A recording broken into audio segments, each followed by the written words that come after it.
In this video, we're going to talk about if it's possible to connect GameSir Nova Lite to an Xbox. So, first thing, and to get straight to the point, this is not possible. The GameSir Nova Lite is not compatible with Xbox consoles, according to GameSir. It supports PC, Steam, Android, iOS, and Nintendo Switch, but Xbox is not a supported platform. Why doesn't it work? Even if you connect it, an example, with the USB cable to the Xbox, or pair it with Bluetooth, or even used your 2.4 GHz wireless dongle, the Xbox console will not recognize the GameSir Nova Lite as a supported controller.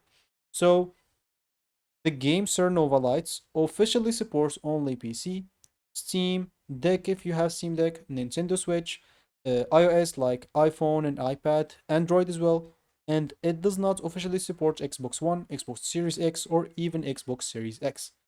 Is there any workaround that you can do? There are unofficial third-party adapters that claim to let unsupported controllers work on Xbox, but GameSir does not officially support this setup, and compatibility cannot be guaranteed, so I wouldn't advise you to do that. So that was it for the GameSir Nova Lite with an Xbox. I hope this was helpful to you to clear any confusions. Unfortunately, it cannot be connected directly because the controller isn't compatible. So I hope you found this video helpful. Thank you for watching and goodbye.